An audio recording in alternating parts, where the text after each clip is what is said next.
What's up, everybody? Welcome back to Soccer Wise. David Goss and Tom Bogert with you here for what is going to be a very fun episode of Soccer Wise. We're going to talk about all things soccer. That's what we do here on this show. We had Andrew Wiebe with us last time we were on here. I think we really enjoyed that, going through the rankings of the best rivalries in Major League Soccer, and then we saw them all play out this weekend. Some were good, some were bad. Pat Noonan has some thoughts that we will dig into as the show goes along. Tom, how was your weekend? How you feeling? Weekend's good. Everything's nonstop. That's nice. That's what happens when you get a house and you try to get it all ready. So that's been fun. I look forward to these little breaks of things to do to hang out and talk soccer with you. Have you learned anything so well that you're like, low-key, people should hire me to do this for them? Not a single thing, no. Nice. Not a single skill set. My wife and father-in-law and mother-in-law, yes. My dad for painting. And I don't know, me for carrying garbage.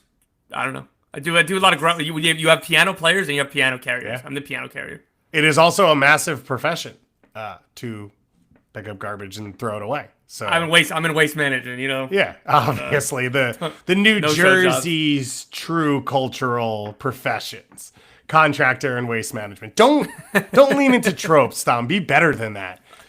I will say, for me, this weekend was an interesting one. I think, what was it, Friday night we came in and it was like, I wonder what this weekend's going to look like. And then the New York Knicks played the greatest basketball game in the history of mankind, which was great for us here at Soccer Wise. Otherwise, the show would have melted down to nothing. They also didn't sweep, so we didn't have to have Matt Doyle on to talk about it. It was like a gentleman's sweep when you add an injury in, which is kind of what it was. And I would like everyone to note out there that the New York Knicks have never been defeated in a playoff series that they are healthy. No one has ever defeated them. So everyone who's ever won a championship is fortunate that the Knicks had injuries and that's what they should be hoping for. And now Indiana is in our crosshairs. We hate Indiana with every fiber of our being. Actually, I'm a huge fan of Indianapolis. I've been twice over the last year, and I've had a great time. And now Tom is jumping on the phone.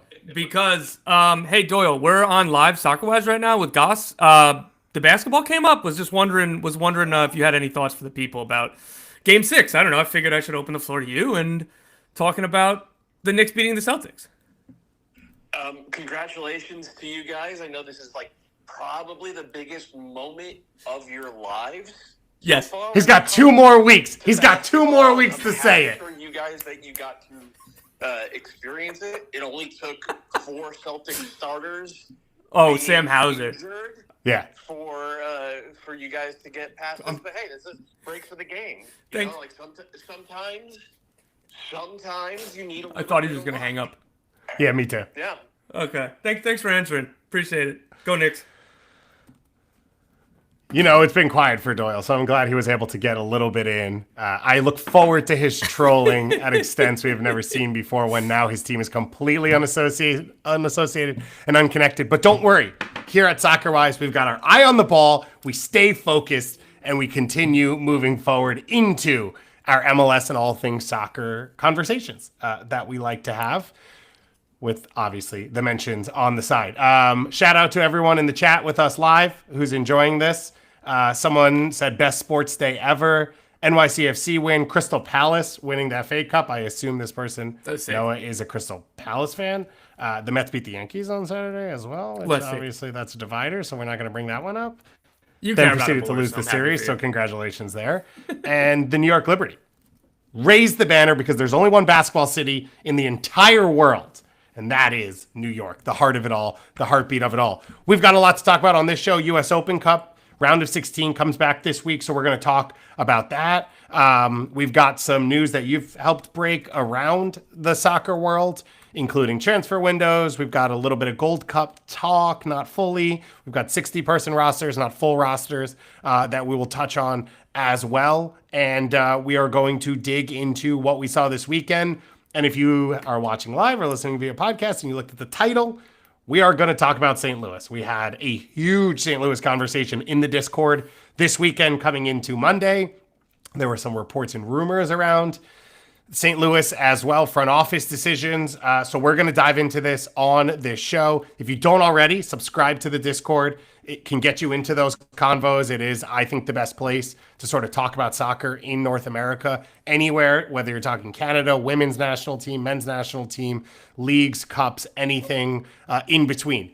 It also allows you to input, if you want to, into our newest staple here at SoccerWise, which is our SoccerWise stories that our intrepid social media expert, but likes to go by admin, Morgan Tenza, is putting together for us every single week going forward, in which we talk about some of the best stories off the field. I think for us on this show, especially on the NWSL show, we love to talk tactics. We love to talk about what's going on the field. You and me love to dive into some of the rosters and all the rules and CBAs and all that type of stuff. But we also enjoy sports because it brings us all together, and there are some heartwarming stories. There are some funny stories. There are some fun ones. So Morgan's going to touch on all of those. We've got a spot in the Discord for you to throw in any thoughts. I know people that were up in Minnesota gave us some advice this week, pointing us towards the Julian Gressel story, scoring on Mental Health Awareness Day, as he's talked about the sort of mental health challenges he's gone through in being pushed out of the Inter Miami team, finding his next steps in life. And of course, his family was there for the first time to see him play for Minnesota, and he scored that opening goal. We've got the story about Savvy King and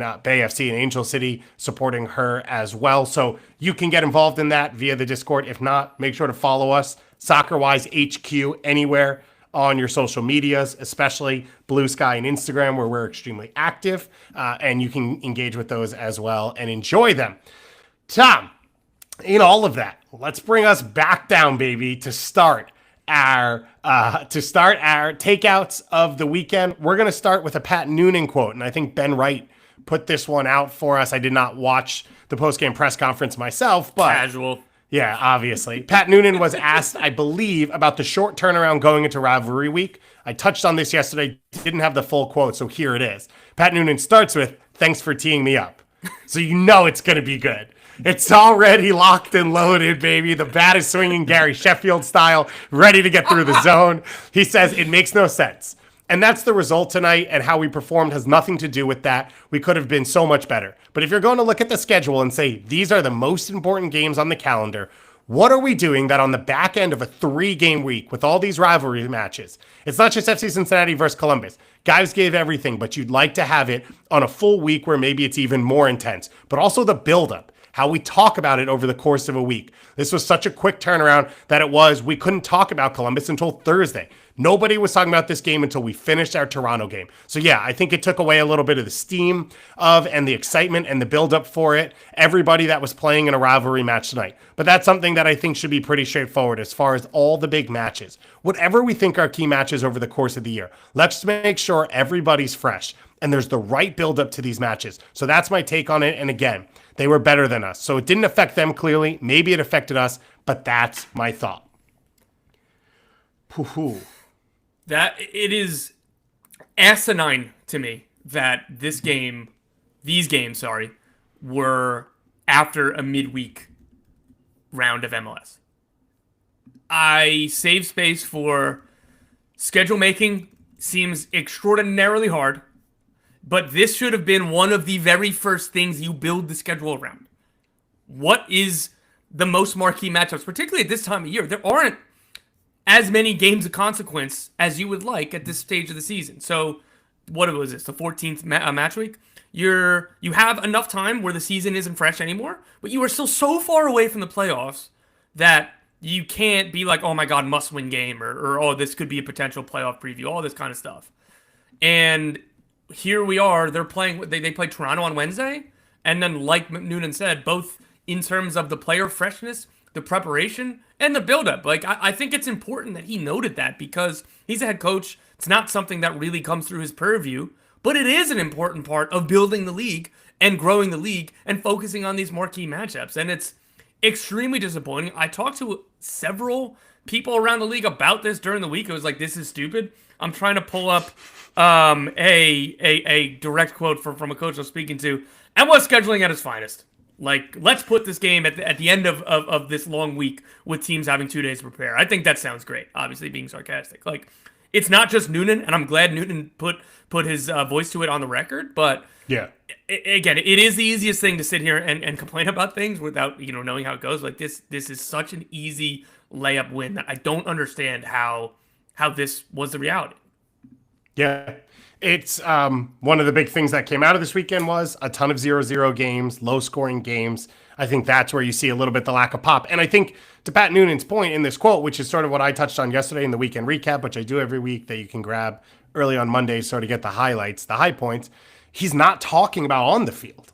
Correct. He's talking about off the field. He's talking about the rivalry and generating the interest. He's talking about what we're talking about as idiot Knicks fans, which is on Saturday, I'm complaining about Tyrese Halliburton. Then he's doing interviews and Reggie Miller's doing podcasts. It doesn't matter. It's not only about on the field, right? What makes these events special is everything else. And if you want to talk about teams having events and rallies around this stuff, just the news being able to cover it. The reason Rivalry Week exists, and you could question that as well if you want to, which we have had people say, why would you have all these games the same weekend? Why wouldn't you have a rivalry game a week? Which I think is an option. I tend to like this. I like having a couple tentpole events. I would not play a single one of them at the same time. That's like unacceptable to me. The fact that I have to pick between rivalry matches on Saturday night is absurd.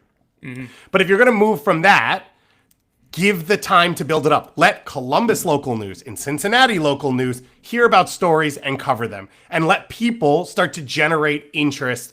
And yes, that comes from years, but it comes in these moments. And, Wilfred Nancy said, I haven't seen onside, right? I respect Pat Noonan. Pat Noonan has said the same. I think he probably got done a little dirty on that edit. Fine, whatever it is. But when you ask Wilfred Nancy about that on Thursday, and then you only have one more interview, like, he can't say he's never heard of it if you ask him on Wednesday, right? Like, you're building these storylines, you're building these experiences, you're going back and looking at tape and saying, oh, do you remember this fight between you and Miazga? Whatever it is, right? We're making all this, I'm making this stuff up now, but like, right. That's what this stuff is built around, and you don't have that because you don't have the time to talk about it and build into it. And that's all off the field. Then it's like, why would we not make this the best soccer game of the year? Why would we not put these players in the position to be as good as they are? And I will add to this, because I remembered last year, Columbus and Inter Miami were clearly going to be two of the best teams. Both times they matched up was on short rest. I think one of them was a moved game for Inter Miami because of whether it was CC, or maybe it was Columbus because of CCC or Leagues Cup or whatever it ended up being. But like, if you get into last year, you said, what are going to be the two best games? And you push them up against short week. So again, you're not getting full rosters. You're not getting full buildup. Yes, scheduling is hard. You're playing every weekend. All these teams are playing every weekend. Like, scheduling them together is not the hard part. And all of that, I think, was the frustration leading into this week. And then you end up getting the situation you had, which is, okay, you had Canadian Classique and Hudson River standalone. Then you had Sunday standalone. But on Saturday night, it's like, I didn't watch Rocky Mountain Cup live.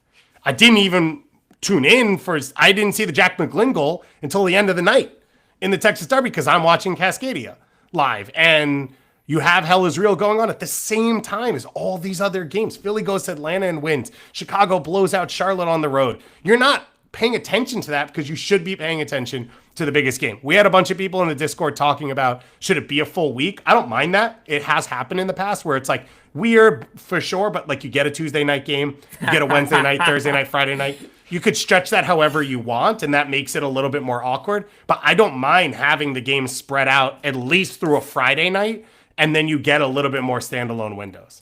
Guys, that brings me right back to, I don't know, several years ago when it was the rivalry week, but it was stretched over kind of 10 days for the teams that have multiple rivalries. Right. And I remember like the Red Bulls, it felt like they played like 4 times in 12 days because they tried to get NYCFC, Philly, DC, and New England all like Red Bull rivalry games. Like, everyone, I think the Red Bull fans in the chat last week when we were doing the rivalry said, like, well, everyone hates us, which I think is a New York, New Jersey problem. I also think it's a history problem. Yeah. Like, they have a little bit more than that. I think Seattle sort of says the same as well, which we heard on the show, and I think that's kind of fair of, like, they're a standard bearer and you're coming after them and all that type of stuff.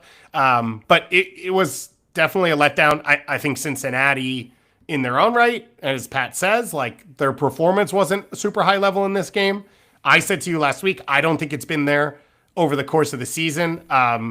you hate this, but I found the stat from Elliot McKinley who put this out, who's one of the people at ASA. Position, like I'm gonna hate Elliot. Yeah, now, no, dude, you just putting my friend Elliot's name to Nice. this is me. Who sort of put together the overperforming, underperforming XG for points so far in performances, and FC Cincinnati are one of the most overperforming teams we've ever seen so far this season.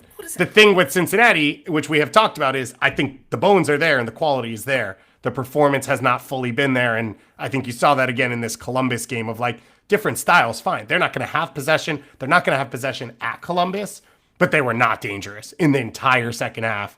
And Columbus's inability to finish is the reason that this finished 1-1. Yeah, there's that. There's obviously Cincinnati lean on their defense, and again, it's you'd want to limit more chances, you want to create more yourself, but like this is kind of how this team is built. And going back to Columbus, like, yeah, that's been why we were all kind of critical of why didn't they bring in a DP9, or why didn't they bring in why did it take until April for Gazdag to come in? Like the way that you keep up with your XG or overperform your XG is spending money on really good finishers and really good attackers. And they didn't. So, like, you can feel bad for Columbus, and in some senses you do, because the way that they play is so brave, and saying, like, I don't care if it's Cucho, Jason Russell-Rowe, or Daniel Gazdag playing as some sort of... It doesn't matter who's out there. It doesn't matter if we rotate our entire team. We're going to play the same way, and we're going to try to create the same chances, and I respect that. But at this stage, yeah, it'd be nice to have a Cucho Hernandez, or using 10 million of that transfer fee to replace him. So I know that the question was Cincy faced, but yeah, when it comes down to missing chances and wanting more control, sure. Would you, like, I think sometimes we get too much into perceptions rather than realities. Like, we're trying, it's like, oh yeah, like, you know, they haven't been that good this year. So since you have 29 points right now, if they had 25 points, would you be like, oh, this seems really good, and like maybe they have another level to hit? Like, it's not a bad thing that they've picked up more points. No, 100%. Yeah, and that's where I've come to all the time, which is they have done enough to set the stage for them to be a Supporter Shield winner and to have home field advantage, the whole playoffs, all of that type of stuff. Like, they are, and that's part of the frustration, which is they are so good that not performing, they're able to put up performances, enough results that they are flying high. Now, that part of that is they didn't go very deep in CONCACAF. And so they had a little bit of extra space there compared to some of the other teams that are towards the top, like an Inter Miami. And so I think that sort of shades it a bit as well, which is those were bad losses early in the year that are frustrating losses, right? That you got knocked out of a competition that you thought you could compete in. Yeah. And a lot of that went probably up in the air or up in smoke when Lucho said what he said, which was like they were not going to be prepared for the start of the season the way they thought they were going to be when they signed Denke last year to really compete in CONCACAF Champions. But I think it still leads to some of the frustration externally of like not being able to peak and be the top team. I will say though, overall, I thought this was one of the best rivalry week games. Like I really enjoyed the energy to the game. I think Lower Doggone Field, obviously, great spot. I think I saw a tifo about the burning Old Crew Stadium scoreboard on fire, which is epic. But, like, there's so much in this game. And it's really fun to watch. It's really enjoyable. Both these teams know who they are, know how they want to play. I think the early part of the day felt similar, except Montreal. Woof. Joel Waterman did his thing early in that game, and it just sent it completely off the rails, but credit to Toronto FC for taking advantage. And I think NYCFC, it's the best I've seen them look probably this entire season.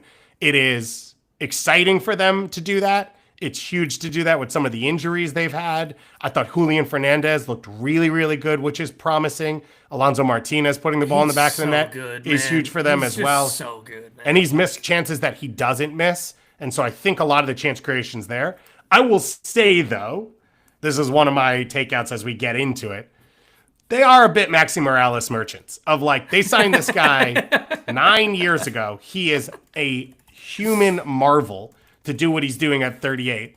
But they went up 2-0 and they kept him out there. Like we got into the 75th, 80th minute. He's still on the field. And it's like so much of what they do is reliant on a 38-year-old who's come off an ACL injury. And they've yet to progress. And that's not a knock on like Maxi Moralez is one of the special players in the history of MLS. You're not going to just find another one. But I still would ask you, if he's not in the lineup, do you trust them to get results this season? And that's worrying for a 38-year-old who can't be in the lineup every game. So I appreciate that you were trying to be as deliberate as possible. This is not a critique on Maxi Moralez. Like this is a celebration of him. That can be true while saying, how in the world have you not added another attacking piece to shoulder the burden from a 38-year-old who left a couple years ago to air quote go back home to Racing Club, and then he left Racing Club to come back home to NYCFC. And he loves a homecoming. Like, he is one of the best players, obviously their best player ever. I think that I'd put him ahead of David Villa just because of the longevity and everything else, whatever. He's one of the legends of this league, and all of this is positive about Maxi. The fact he's doing this at 38 years old, the fact he looks so good, and if you told me he was still 33, I'd believe you, right? Like, the way he moves, the way he does everything, and how smart he is. It is malpractice that they did not use their flexibility after selling Santi Rodriguez for, what was it, $14 or $16 million? Yeah. For a City Football Group club that has all of this scouting, and they always talk about the scouting network and the connections and everything else, and obviously all of the money, not just from the Santi Rodriguez transfer, but because they're City Football Group.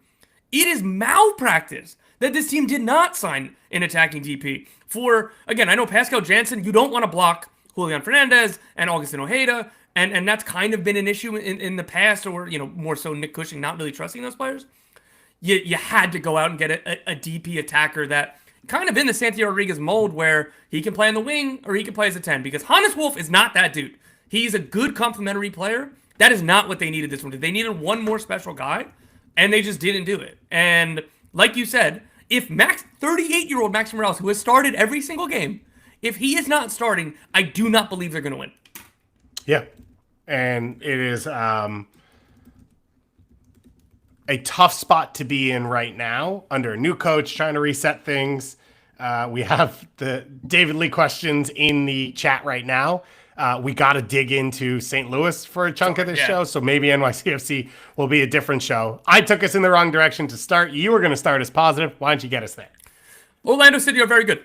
They beat Inter Miami this weekend 3-0. This is a team that they showed at different points of the season, like their attack was really explosive, but then the defense was lacking. And then kind of they got a few shutouts, and then they weren't putting the ball in the back of the net themselves. And then it was Edward Atuesta is great, and then, oh my God, what are they without Edward Atuesta? Like, can it really be that simple? Gerbe has been awesome, super draft selection. I know for a fact he was number one. You saw the tweet? He was number one on their board. And so, yet again, Orlando City finding value in the super draft, whether they pick in the top 5 or anywhere. So that is to be celebrated. Marco Pasalic has been, I know that I'm higher on Facundo Torres than you are. Pasalic has been more productive than Facundo Torres. I think that's just empirical fact. Well, I'm higher on Facundo Torres. You're higher on Facundo Torres. So I think that's Don't come at me on pronunciation. It's so crazy that Diego Fagundes had a child now who randomly switched his name and tries to play for the Uruguay national team. And the Luis Muriel redemption tour has been one of my most favorite subplots of the season. He's been legitimately very good. They had some tough conversations with him in the winter, and credit to Luis Muriel for coming back, working hard, and winning a spot back and everything else. Martino had, you can go on down the list of just naming all of their success stories. So this is beyond where we were at a point of, okay, a lot of individuals are playing well. Hey, do we take this team seriously? Like, I'm ready to put them in that kind of upper echelon. They're second in expected goals in MLS. Their expected goal difference is not quite what their actual GD is, but that's normal for one, the stage of the season, and two, just the better teams are going to end up having that happen. And whether it's a little bit of luck or a little bit of finishing or whatever. And since that they moved David Brecalo to that left back, elbow back thing, and really letting Alex Freeman get even further forward than he already was, that's how they found a balance. And this Orlando City team, I think, are legitimately very good. I believe since Ricardo Moreira has been named CSO, I think they're on like a 10-game unbeaten run, which is just a funny coincidence. But yeah, like what Luis Muzzi and Ricardo Moreira has done putting this team together, what Oscar Pereira and his staff has done in putting it on the field and evolving a little bit of late of like they're playing attacking soccer. And that was kind of always the knock on these Pereira teams in Orlando too, earlier in his tenure, is like, hey, like, are they going to go for it more? Or are they just going to play too cautious? And I think credit to all of these folks. I think they're going to come up in our U.S. Open Cup conversation. Obviously, they're still in it. They're playing Nashville on Wednesday night, which is one of the best games of the round. But we're going to talk a little bit, put some titles down on favorites, dark horse, all that type of stuff. And like you said, this is a really good team. It's a team that feels built for knockout competition because they have a lot of individual quality in the attack, so they can defend in numbers and have belief that Ojeda, Pasalic, Muriel can get goals. They also can change the game off the bench. They can change styles, whether it's going 2 up top with a Duncan McGuire running off a center forward, or just you saw the energy on Sunday. I mean, Duncan McGuire looks like the fastest player on the field coming off the bench, but like that's $1 million striker that you're now bringing off the bench. And so there is a lot of different options for this team. I would still like for them to strengthen individually at center back. Yes, I'm questioning Rodrigo Schlegel for like the 13th year in a row. I will be proven wrong until I'm proven right, and that's kind of part of the experience that we all go through. You want to talk about him celebrating a deflected pass? Unbelievable. Yeah. I'm surprised he didn't do a knee slide for slightly deflecting a Lionel Messi pass. I was so happy. I think part of the reason I don't trust him is because I feel so connected to him. I'm like, I got to get this guy, and I'm like, there's a reason that we should not be on the field, and that's part of what you see with it. I think on some of the XG numbers, I think you're looking at real elite finishers. So, yeah, they're not high-level chances, but they are for Martin Ojeda. I mean, that guy breaks the back of the goal every time he strikes the ball, even when it's not in. He's hitting crossbars. He's ripping shots from all over the field. He's looked really good. You have to tip your cap to Oscar Pareja. The way he has managed Pasalic early into the season, Ojeda settling in, Pasalic sort of having this dry spell, Luis Muriel coming back to life. Like, he has managed these personalities really, really well to get to this spot. And then, of course, you get to Alex Freeman, which is the moment the Gold Cup 16 man came out, I tweeted out Alex Freeman, Hive, stand up. Part of it is their ability to push him forward and imbalance the field and let him be a true attacker. A lot of it is his own ability. And I have probably already said this on this show, but like, this is where pro academy setups are different.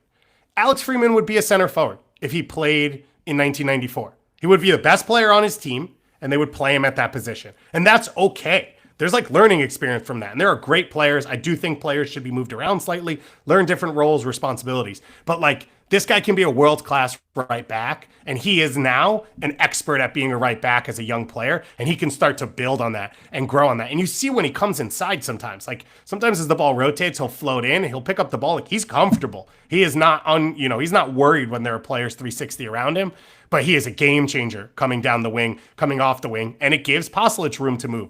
Ojeda then slides out left. And I think a lot of credit to Ivan Angulo as well, as whether he's passing me the ball on purpose or not, whether it's a back pass, I don't know.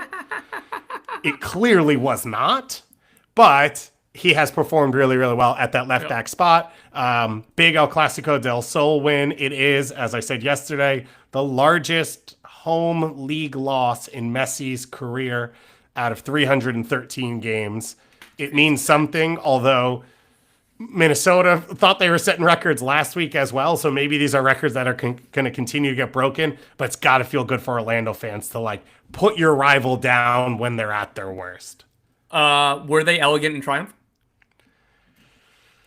The tweet of Messi in the pocket was pure class, but I didn't see the Instagram, so let me go check in and make sure the other Davids haven't embarrassed us in all of this. Or maybe we've surpassed the point where now we're talking about this because maybe there's bigger issues going on around all of this. You had some other takeouts, though, that you wanted to hit? Yeah. This is the bad side of Wilfried Zaha signing. I think we'll start with the body language stuff, which you knew it was going to come with when you have like such a mercurial talent, and like when he's playing really well, this stuff looks awesome, right? When he's not playing well, him yelling at teammates or the ref or whatever doesn't look so great. I've been irked a little bit. Again, I appreciate his directness and honesty when he talks about that stuff. But like, it just gives off like it's never my fault. It's like, oh, I couldn't, by the time you guys didn't pass the ball quick enough to me, so I didn't have enough space to go do so. It's like always that kind of thing, and him yelling at teammates if the ball goes a little bit awry. Haven't loved that. But again, that's all part of the Wilfried Zaha package, and that's a trade-off you take 100 times out of 100 if he's performing well. Well, he's not. He's got 4 goals and no assists. 2 of those goals are from the penalty spot. Let me read some numbers here. Of MLS attacking midfielders and wingers, so not DPs, just all of them, he is the 9th percentile in expected assists. He's in the 12th percentile of non-penalty expected goals plus expected assists, and the 40th percentile in shot creating actions. That's really, really bad. Raw numbers, he has a non-pen XG of 1.8. That's 104th in Major League Soccer, just behind known attackers Conrad Vollum and Matias Laborda. Just ahead of Atlanta United third-string striker Jamal Tiare, Dallas, I don't even know what to call him, Pedrinho, rotation attacker, and RSL's Jesus Barea, who I don't even know when he was signed. Was it April? Was it March? I don't know. Yeah. Expected assists, he's less than 1. Just behind John De Silva, who I don't know if I remember a moment of him playing this season. I know he has because I've seen him. It's going to come up in the St. Louis convo because he Pablo Ruiz, Sergi Palencia, and he's just ahead of Ian Frey and Preston Judd. Like, hey man, if we're going to call out my teammates for they didn't pass me the ball quick enough, everything else, this isn't good enough, right? And I think he would be the first to tell you that. Obviously, I think the people at Charlotte would be there to tell you that. This isn't to say that this was not a right sign or things can't go right. It's calling it out right now. This is not good enough, and they need more from him. It also then circles back to, this is a loan, right? Yeah. Like, when it happened, it was like, there's a loan, wink, wink, but, like, they're going to sign him because, like, why wouldn't you? And now it's like, oh, pretty fortunate the way this might be formatted. Well, the loan is until the end of the season. No, for sure, but, like, that might be he had a it. contract for 6 months after that, so... Yeah, but that also might be it of if they had bought him and he was a full-time player for them. True. Okay. And this year went the way. Now, of course, I can't fully state Goss theorem and look at Luis Muriel. I think it still goes to how hard it is to adjust to this league. Yeah. I think it goes to a bit, for a player like him, it's hard because we have high expectations of control the game for your team, and that's not the type of player he is. Look at Denny Bouanga, right? When LAFC's not going right, there's a lot of pressure on Bouanga. Bouanga doesn't come and pick up the ball and change the pace of play and change the point of attack. And, you know, there's these things that star players can do in other positions more centrally where maybe they're not creating chances, maybe they're not scoring. They're still dictating the game. And that's not what a winger does. And so you get into this tough spot of like, okay, how can you help us? Like, you're not going to be a defensive force. You're not leading the press for us. What can you do for us? And at this point, it really is, can we just get him isolated and have him start winning battles? And if he starts drawing fouls, like that's that start of like, can we just start getting some production out of this and making the game a little bit easier for him?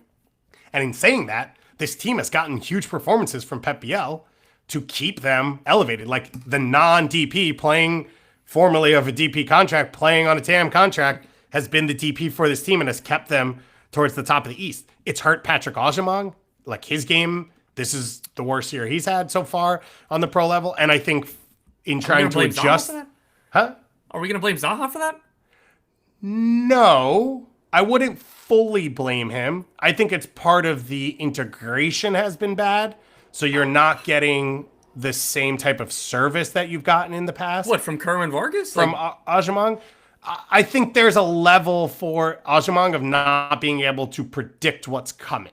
And so he's not making the same runs. And Zaha has said, like, you got to get across the front post. And I don't know that people fully understand when or where that service is coming in to time it. I also think it's changed the way Charlotte's played. I think they've tried to get it out left more than maybe playing early balls into the channel that Aubameyang was picking up last year, where he's getting more. And we've seen the few times this year when they do play early over the top, Aubameyang still, that's where he's created most of his chances. They've also now shifted formations at times, which takes Abada out of his correct position. So, like, there's a lot of knockdown effect going on here, but Charlotte needs him to be at his peak. That's how they're going to try and take a step from last year of being a good playoff qualifier and losing in that first round to taking that next step. And as you said, like, you have to get a little bit more from him. He's clearly capable of it. And then I think it sort of just falls on Dean Smith to figure out where. I think part of my concern has been they don't have true left backs out there. So he doesn't get overlap runs. He can't then come inside. I think some of that spacing's been awkward and weird. That's part of the attempt to adjust this. But I think we'll see going forward if he's able to sort of break out of this and give them some opportunities. Let's dig into our big story of the day, which is there were reports and rumors around St. Louis City as they came out of a 10-match winless streak that they are currently on. losing 3-0 to Minnesota on the weekend. They will now play Minnesota in Open Cup on Wednesday night, both on the road. So that's like a bizarre thing that's happening. And there were rumors and reports, I think coming out of Sweden mainly, that Olof Mellberg might be in trouble at this club. It is his first year as manager. Lutz Van den Steel, the sporting director for this group, came, onto the media earlier in the week and said, like, this is unacceptable. We're unhappy with the performances. Whether Olof Mellberg is or isn't leaving, and you sort of put some facts to the report after this, things have not gone well for this St. Louis group. Yeah, let's just start with that. Yes, he's in trouble. But my clarification on Monday was he has not been sacked yet, which is obviously never a good sign that somebody has to come out and say, hey, he's not fired yet. They're not happy. This team has been bad. This team has been boring. This team has been overly cautious, and it's just not been good enough. But, the club's leadership are absolutely continuing to assess his future, but he's still the manager at time of recording. And we'll see how long that lasts. He desperately needs a result, desperately needs a couple things to change. And I don't know if it's going to. There's a lot to go into this. I think one of the first thing that pops up when you hear this is like, yeah, this team hasn't been good. And that will fall on a manager. It seems a little odd to me to fall on a manager who's like 2 months into his tenure. It feels like then you're talking about issues that are probably larger than him. If you say this is a continuation of a run from last year, now there was positivity about the second half of last year. So maybe that affects this even more of, well, we thought we were trending in the right direction. We made the signings last summer. Yeah, we should have made them in the preseason. We didn't. And then you come into this year and you probably have a belief that you should pick up where you left off. But if that's the belief, you probably should have kept the same person in charge. John Hackworth was the manager to close out last year. He is still a part of the club in the front office, but he is not the manager right now. And so if you thought things were going right and that was your proof that things should start better this year, probably should have kept that stuff the same. I would agree. And I was saying it, like, I thought that Hackworth should have gotten the job. I think that he earned it based on how they were playing. And Danny Cruz would have been the assistant. And I think that's a really strong coaching staff. But they went in a different direction and it has not worked out. St. Louis City, again, I'm going to give you numbers that you didn't need any numbers to just watch the game, and it's just putrid going forward. And it's just, again, not good enough. It's too cautious. It's too cowardice.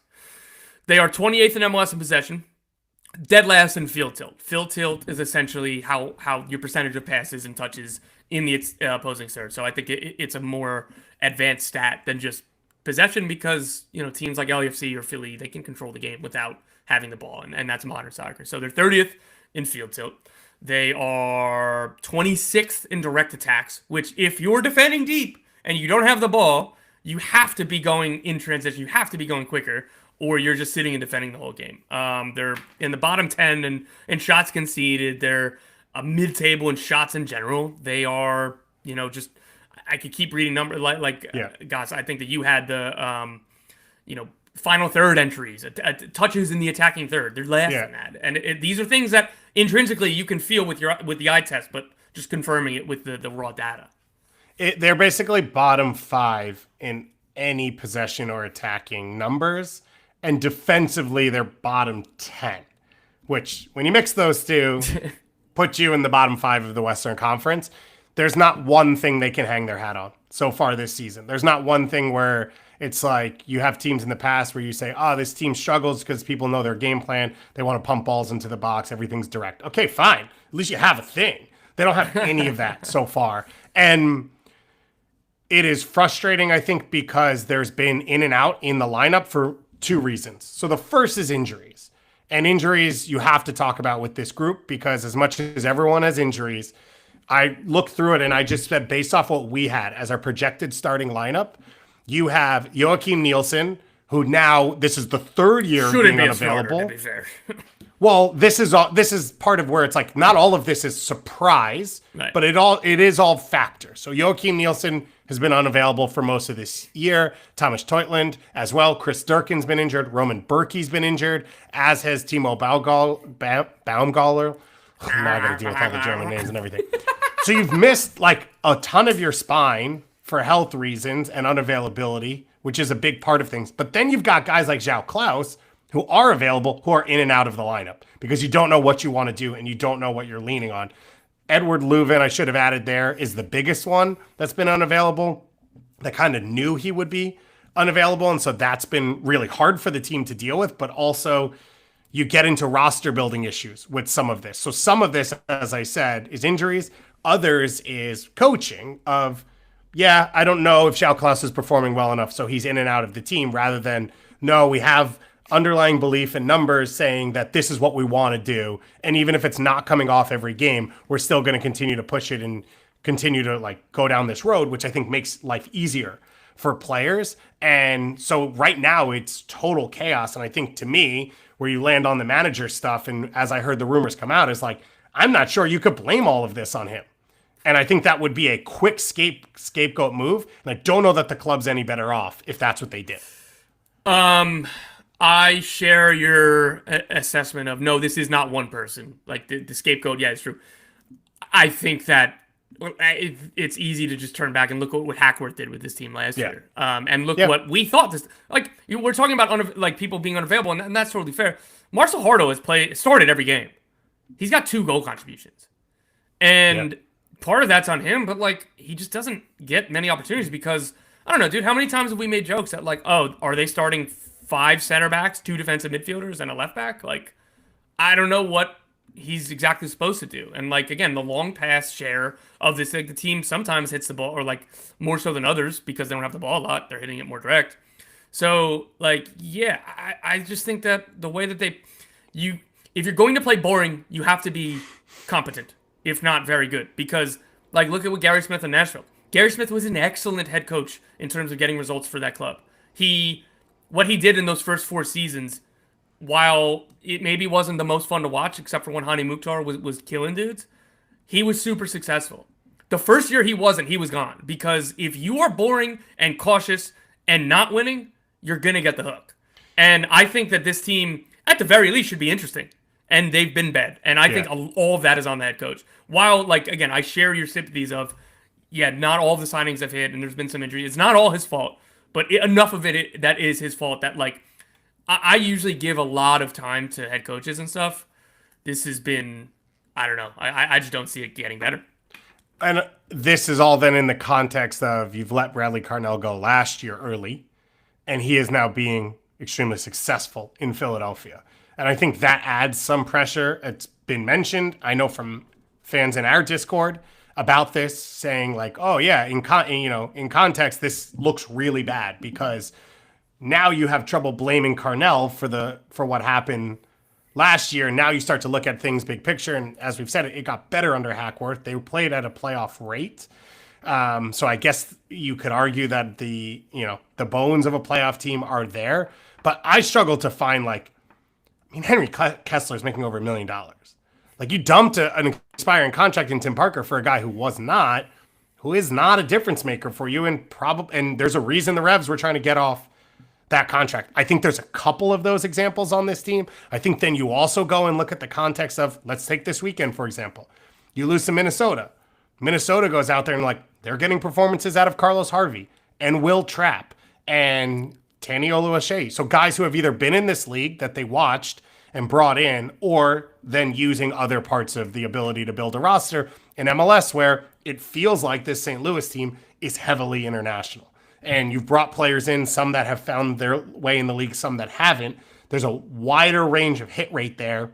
And it doesn't feel like there's the strength and depth to manage injuries like this because you don't have players that you can get performances out of. And so that's where I think, to me, some of that comes off the manager and goes into the front office and says, have you built a roster that's good enough? Because now this is 2 years.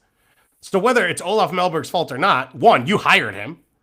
So the pressure falls there. And if you fire a manager in the first, 4 months of the second straight season, then it is bigger picture problems than just their ability to perform as an individual. Yeah, again, I think that these are all fair criticisms. But again, I wouldn't look at it as a sunk cost fallacy. That is a symptom of something larger or something to monitor. Is this is the direction correct, but not wanting to fire a manager 2 seasons in like that doesn't play it. Like you need to make the right decision for you for now and the moving forward. And what happened last year doesn't, like, you can't get Bradley Cornell back even if they want, right? Like it's not something that I think that should impact the decision of the future of Olaf Melberg. Okay, I think that's fair. I wish Joey Zielinski was healthy more. He's been awesome for them, and he's a Red Bull 2 legend, and Go Rutgers. So all the things combined, I would love to see him back out on the field. And I think what you saw last year of like playing 2 up top, having Simon Betcher on the field, it just gives you an outlet that exists. It allows players to make the game a little easier of like, you can just dump it long. You can dump it into that central area. You can fight for it. You can also stretch the field. You make life harder for center backs for other teams. It is not pretty. It's not impressive. It's not the way maybe you want to play, but it is an outlet that can exist, and that hasn't been the case for this team so far. Last week, as I said, bad week. You have the inability to beat Kansas City, who, by the way, since St. Louis has come into the league, Kansas City has been bad, and maybe their only saving grace has been their ability to get big results off of St. Louis. And like, if St. Louis hadn't joined the league 3 years ago, I don't know where KC would be right now, because like all of their tentpole moments in the last 3 years have just been, well, we made life miserable for St. Louis. And so I guess that's an advantage of having a rivalry, is that you have this other thing to fall on, even if your seasons are bad. And so you come off that, you lose poorly to Minnesota. You're unprepared on long throws. You're unprepared on set pieces. You know that's a massive part of their game. And this was a bad matchup. It was the 2 worst teams in possession, which for St. Louis meant they kind of had to play in possession a bit, and you're not sure what you're going to get, and you have to adjust. But there was clear difference in this game between we know what we want to do, and we're able to execute it, and we're figuring it out on the fly. And I think you saw the gap in the 3-0 result, and now you do it again on Wednesday night in U.S. Open Cup play. That takes us into our general U.S. Open Cup conversation here. 2 games on Tuesday night and the rest of the round of 16 games. I assume that's 6 of them if I could do math on the fly. Coming up on Wednesday night, all in sort of the same time window, 7:30 to 9 p.m. Eastern time kicks. Finishing with a Copa de Tejas, which I have been told does not count in the results for the overall Copa de Tejas standings. Between Austin and Houston, after Houston comes off the win on the weekend against Dallas. We decided we were going to go a little big picture here, and then we can talk about some games. We're going to start with each of us picking one for each of these categories, and we're going to start with who needs it the most. As you look at the teams that are in this, and reminder, right, not every MLS team was eligible. Most of the playoff teams last year were not, so you are looking at teams that a trophy would be special. A lot of teams that are struggling this year in MLS play. Who needs it the most to win this 2025 U.S. Open Cup?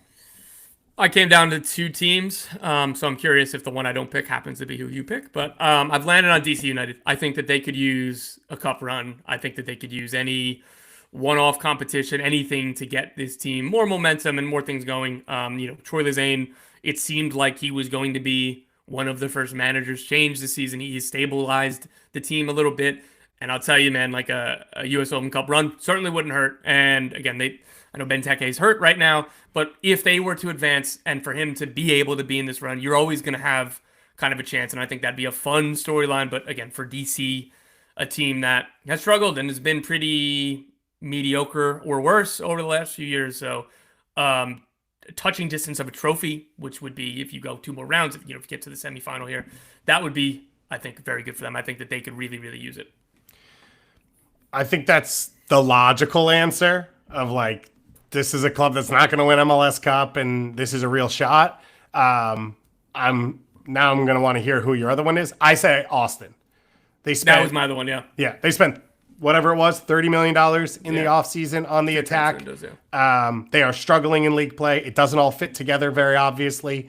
If you are hoping they're all costlier and people, now you're waiting like a full year for 2 of them to hit, although Vasquez has played in this league before, and Berkey was here. I don't know why I said Berkey. Bukhari was here last year. I think there's a lot of stress around the way they play. They do not play free. They do not look comfortable. If you could beat Houston in a round of 16, if you could push towards a cup final, you know your building will be full for any game you host in this. And so, like, if you could throw semis and finals in that building, now you've got something to rally around. You throw that along with the All-Star game coming, and it's like, okay, this is fun again. Like, this is what we signed up for. This is what we want to be a part of. It hasn't been fun for a year and a half. at a minimum. And so this feels like an opening and one of those teams where you could say, all right, year one, it doesn't fully come together. Well, we'll focus on this cup. We'll finish in the playoffs, and then we can build into year two saying we've already won a trophy as a group. It's very similar to what Orlando did when Orlando won it with Oscar Pereira, where it was like, okay, we are not the team in MLS play all the time that we said we are, but we won our club's first trophy. And you just kind of have that in the back pocket to take a lot of the pressure off. And another run that it reminds me of Houston under Ben Olsen when they won. I'm kind of already blanking on the year 22, 23. That was a nice proof of concept year. Plus, like, that fan base, that club was like desperate for games of consequence. These big games, like they got to a Western Conference final as well.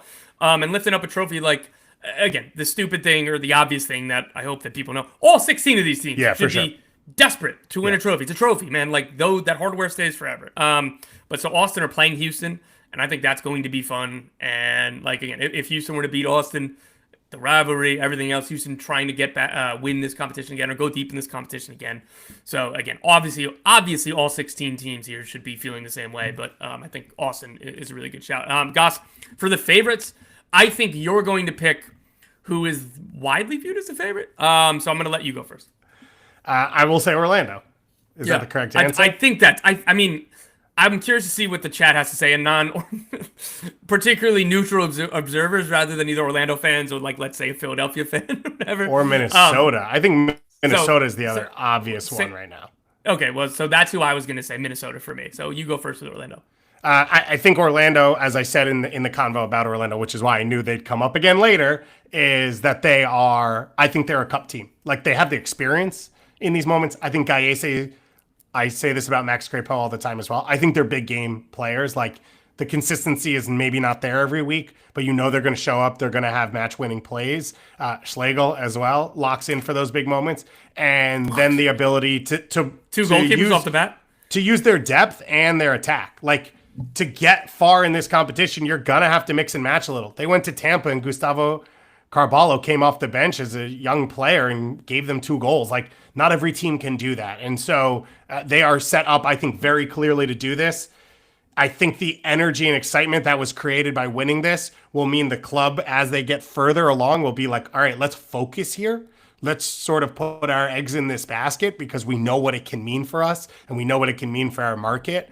And so to me, I think right now they stand above everyone else.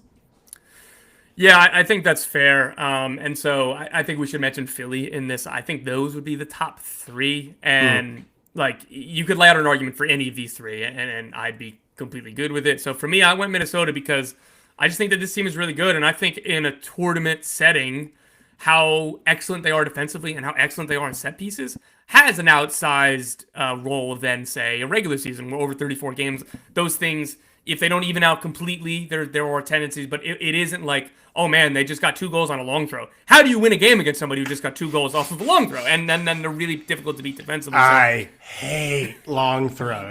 I hate them so much. I hate you for that. That's your worst take ever, bro. Good. I'm glad. Let's just play. Come on. Let's play. Get the ball down and go. Let's go. I like that Eric Ramsey, he was telling, I think it was Nate and Devin on the call, like, well, if we wanted to be a possession team, if we took away long throws and we threw it in short and knocked a couple passes around, that would add like 10 to 15%. That is not adding 15% possession in a game, but like, shout out for saying that, but also not doing it. Tried to sneak that in there. So, you know, I rounded up. I love Eric Ramsey, so I appreciate that. But, yeah, so for Minnesota, like, again, like, I just think that they have the ingredients here. And somebody put in the chat, like, you know, Minnesota aren't good enough for MLS Cup. I wouldn't, they're not one of the favorites, but, like, so I wouldn't go that far yet. Like, I think that this is legitimately a really, really good team. That's where this run is interesting to me, is whatever happens in the regular season, the season will end with, will it work for them in the playoffs, right? And that's been the case for all the high-pressing teams. That's been the case for all the high-possession teams. Like, they are an outlier, and therefore the question will be asked, does the outlier thing work when a team's focused on you in the playoffs? And for the Red Bulls, that's never been the case, right? Like, so we don't know. I think that's where an Open Cup run could change that perception, which is, well, it worked in this. And that's, I think, where there's a ton of value for Minnesota in this. And while playing St. Louis for the second straight time at home in the round of 16 is not going to like fully answer that question, I do think a semi and a final for them in a quarterfinal against if it ends up being Orlando or Nashville or Charlotte or whatever. These are teams that I think you'll respect going into the postseason, that if they can do it in single round knockout games in the style they've done it, I think it goes a long way to increasing the belief. And if they win it, now we go back to the other convo I said of like, okay, if you win this thing, now Eric Ramsey has that in the back pocket. And like you're playing with much different pressure in the postseason this year, which I think they would say is really year one for them. Like, I don't think last year was year one. I think this is their first, all the DPs in the offseason, able to set up the roster the way they wanted to. Ramsey, joined 4 months into the year last year? And so if you could win something in year one, it changes it. 1 month in? Yeah. No. It's like March 1st. He got hired or he joined? It was much more a month than it was. Didn't Cameron Knowles go like 5-0? No. That's a month, dude. Yeah, well, but only if you're doing midweeks, which, by the way, we're huge fans of midweeks here, so you should add all of those back in. But so sorry, my only pushback here is like, I think that in the general sense of like this could be early on. The other part is I don't think Eric Ramsey's going to be here for a long time. Like he's already getting requested for interviews for championship clubs. He was on the Southampton list, and I believe another, like, what was it, West Brom he was linked with? This dude is not going to be here for a long time. He is a bright, rising young coach. So, I think that there is pressure this year. Welsh move fast. There's pressure this year. Like, again, he turned down Champo options, or at least lower league options, before taking the Minnesota job. So, he was already on the radar of a lot of teams in England. And, he's shown that, he wants to consider what's best for him and not just, it's an English team, I'm going to take that, mate. He came here. So he's not going to jump at the first option, but when there's a right option, and Minnesota know this too. This is not breaking any news. They knew that if things go well, he's going to be a coach on the rise, and he's going to go somewhere else. So with that being said, I think that if you're Minnesota, this is the kind of run that, let's say Ramsey's here for 2.5 years altogether. He's like, hey man, we won the Open Cup. Remember that? That was awesome. Our final one that we wanted to each pick one for was Dark Horse. I'm going to do my Dark Horse, and I'm going to do so in dramatic reading. In a world at a time that needs it. In a moment with very little light, one shines through. From the banks of the Cuyahoga River, which I know is located in Ohio and is not where this is, I think it's the Allegheny, what someone said, rises a hound from the river with belief that everyone can follow. Bob Lilly on his horse, leading the way, Augie Williams, out of the sky to rescue us from what will be an all MLS round after round after round in the US Open Cup. We are all here for the Pittsburgh Riverhounds, baby. I love this club. I have covered them for many years. Bob Lilly will sit you down in conversation and bring up 2014 Red Bull 2 backup players that players' profiles remind him of. He has been in these streets for a while. Hershey, I want to say Wildcats. In the early 2000s, he was a Vancouver and Montreal Impact and Whitecaps coach in the A-League and USL days. They are the story to watch right now. They're playing Philly in the next round. That's awesome to see. That's what you're hoping for in this competition. And the way Bob Lilly coaches, ability to change tactics and change matchups, it's not outside the realm of possibility. I don't know that this is the best Pittsburgh team I've ever seen. They have set points records and set shutout records and all of that in his time, but whatever. I don't care. I get to do whatever I want. It's our show, and I'm picking the Pittsburgh Riverhounds as the dark horse. Yeah. This is going to be the team that people are watching, and at least for the very least checking scores. They are the last remaining non-MLS team in this competition, and you love a Cinderella story in a cup competition. So I hope that they show well against Philly. Again, we talked about this last time. I hope Kevin Sullivan's starting. We'll see what happens in that game. That's one of the marquee matchups of this round because it is the lower league team versus an MLS team, and that's the only one we have. So, yeah, that's going to be a fun story, and I think that they're going to get a lot of neutrals rooting for them. For me, I'm going to give you the option to veto this because I think this is on the fringe of whether I can say dark horse. Dark horse, yeah. Red Bulls. Are they dark horse enough? Does that count? Again, I'm good for you to veto. They went to MLS Cup last year. Yeah, but they're below the playoff line right now, and I know there's been a lot. So, again, I'm good for a veto on that. Then, considering they've never won a cup in the club's history, I think you're allowed to say it. Yeah, but it feels a little bit like, it's No, like no, when no. you say when you say pick an underdog to win, and it's like in football they're like a +1 like spread. It's like, oh yeah, sick underdog pick, bro. Tom has some bones he would like to pick. San Jose, because I think that they're almost in a similar ballpark as the Red Bulls, but so one of those two. I think a lot of the MLS teams are tough. I think Red Bull's an okay one.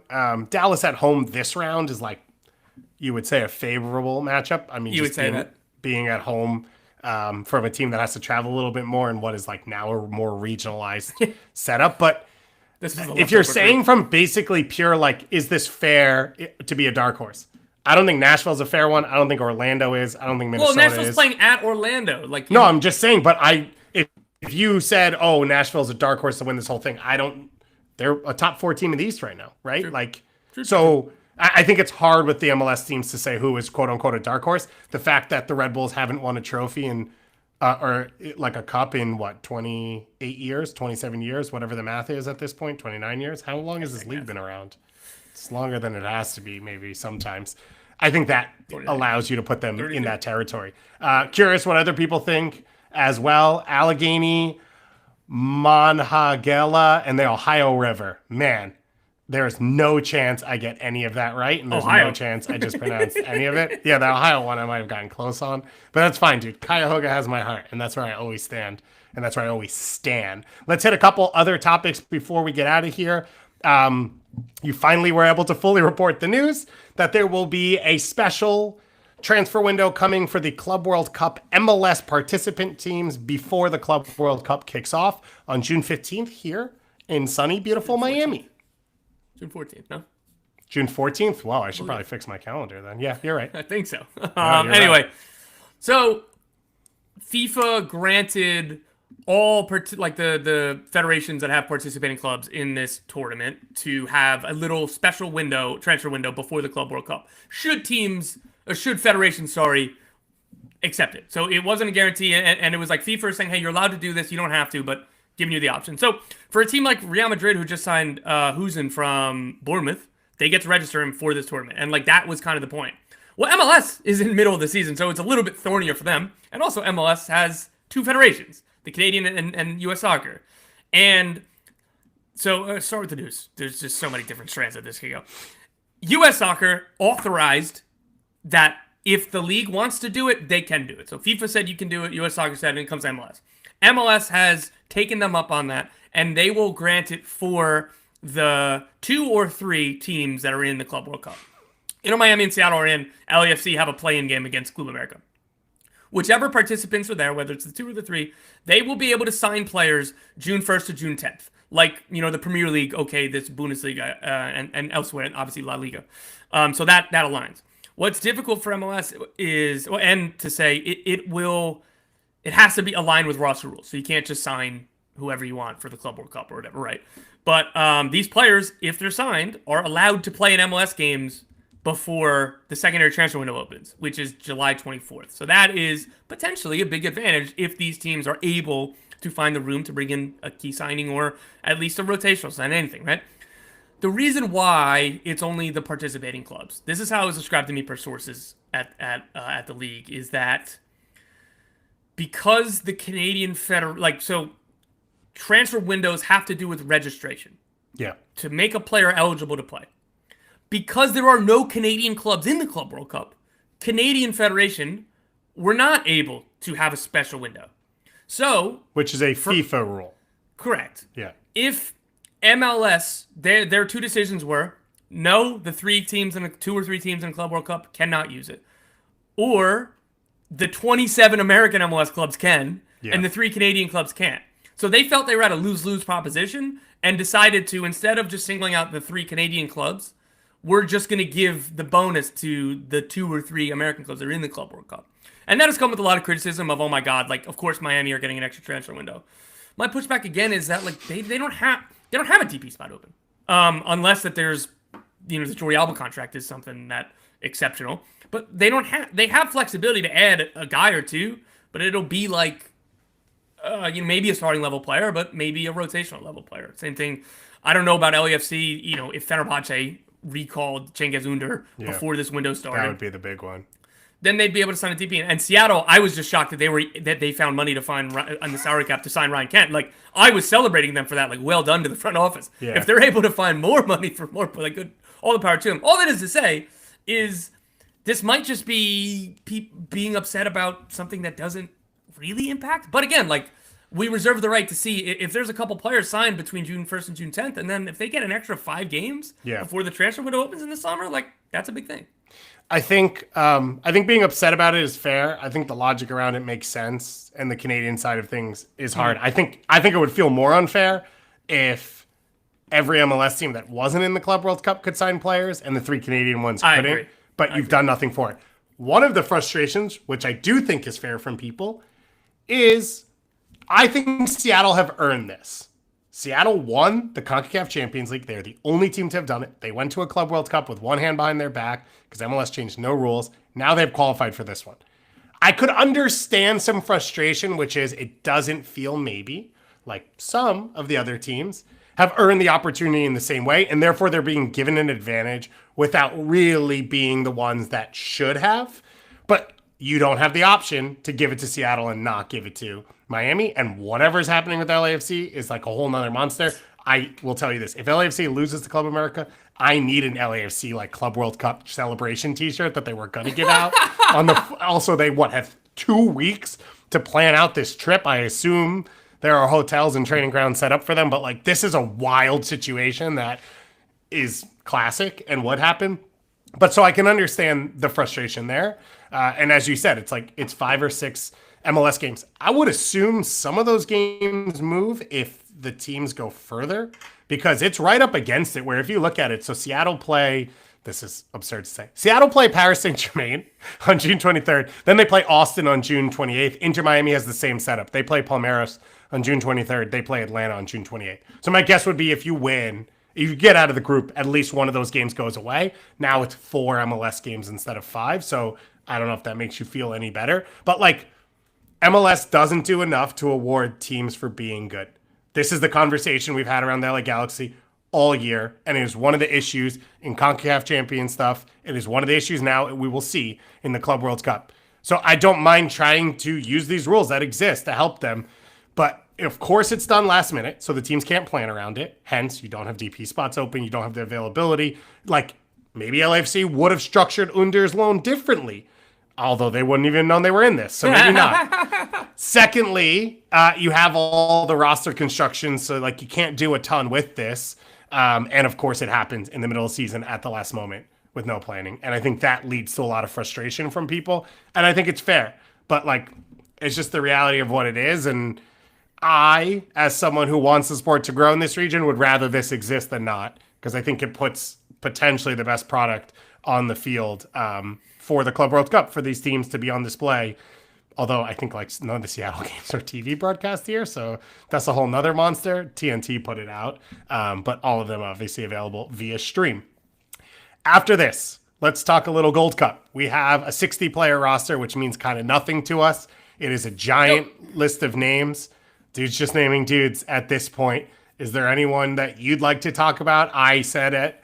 I put out on Blue Sky when it came out. Brian Gutierrez, Alex Freeman were 2 of the ones I was excited about. I'm excited that players, I think, are being looked at. It feels like there is a genuine open door policy right now, which is everyone gets every opportunity to be seen. And if you are playing well, no matter where you're playing, you're going to get a conversation. And that, at least to me, is the best case of what I saw in this 60-man. If Brian White isn't on the final Gold Cup roster, I'm going to burn something down. I don't know if that means like a log in a fireplace or something worse, but you've been warned. So Brian White, I hope to see him on the final list. Damian Downs, I would be very interested to see in this group. There's been kind of the will he, won't he either get called in or will he, won't he, because he's represented both the United States and Germany at the youth level. Instagram reporting he has taken down his pictures with the German national team in the past and then brought them back in. And on current Damian Downs Instagram watch, they were down. Everyone on tilt. Let no one get comfortable. And then Alex Freeman is like he's just absolutely shooting up the charts for like, oh, this is an interesting player. Oh my God, like is he ready for the senior national team right now? Like I would love to see him in this camp if there's room. Tristan, and like if we got to go deeper cut. a guy like Tristan Blackman, has he done enough for Vancouver? Like, I was surprised he wasn't on the January camp, which I would assume is going to mean he faces a really uphill battle to be called to this team. But Mauricio Pochettino has shown that, like, hey, if you're playing really well, that I don't care, right? Like, Sebastian Berhalter will be the heart and soul of this team. We've got the question in here, which is, do the missing Club World Cup players, Noea, Gio, or McKennie, change the way they play? I think it's a huge chance to see other options. One of the names that pops out to me about this whole thing is Zendejas. I've said this many times. I think Zendejas is a really good player. I don't think he's a star player. And every time he gets to play for the U.S., it's on a B or C roster where he's supposed to be the best player, and he struggles. Now you get him in a roster with Pulisic, with the real center forward options. Now you get to see, I think, what he does for Club America, which is read the game, pop up at the right spots, whether it's scoring or creating. And it's not, oh, let's get the ball wide to him. He'll break someone down. He'll get into the open field. He'll create for us. I just don't think that's fully his game. It's why I didn't mind him at Orlando, because I think he would have fit alongside Ojeda and the center forward options they have. But I think this is a cool chance for him in this group. And I think that's the same for a lot of these players, which is like with this weird mix because of Club World Cup, you're going to have guys who have been on national teams that are not with all the Euro players play with them for the first time and maybe show what they can add to their games rather than just pure, okay, in a vacuum, are you good enough or have you earned this spot? And I think that's an interesting twist to some of this. And I think that's where maybe guys fit in. Doesn't Max Arfstein fit into that group? Because he gives you width and can attack from the left back, even if he's not the best left back, because we've struggled to find someone who maybe fits around Pulisic and what he does at his best. So I think a lot of those go into this. Shout out to Sean Zawadzki for just being on this list. That was not one I expected to see. I think a lot of guys that have performed well, you talk about Blackman, Matt Freese on the roster as well. He's played well enough to get there. Like, I think it's nice to have players who have earned the opportunity to get mentioned. And that's what a 60-man is. That's not what a 24 is. There's no like gold stars on the actual roster, but at this point, you're really pulling in every name that's available to you. Before we close out, one last sad story to, I guess, sadly finish on. The news of the passing of former Sporting Kansas City attacking midfielder Gadi Kinda, just 31 years old, passed away. His club, Maccabi Haifa, I think it was, put out the story. He has been in the hospital for over a month. It ended up that he had cancer and was not able to overcome it. And he passed away this week. It's heartbreaking to hear. We've sadly had other stories now where it's just young people with so much ahead of them that are cut down early in life. It's heartbreaking, and you can feel it from the emotion coming out of the Sporting Kansas City club, both from people who work there and fans who were just around him and got to know him, how much this one hurts. So may his memory be a blessing is what we say. It's heartbreaking to hear. And I think it's one of those moments for all of us to say that we're all here in this together, and our hearts and prayers go out to his family, the people at Maccabi Haifa, the people at Sporting Kansas City as well. And it's a very sad day. So thank you to all of you for listening here with us, and thank you to all of you that were in the chat hanging out with us as well. And we will be back very soon as well. So go hug your loved ones off the back of that, and we'll talk to you again very, very soon.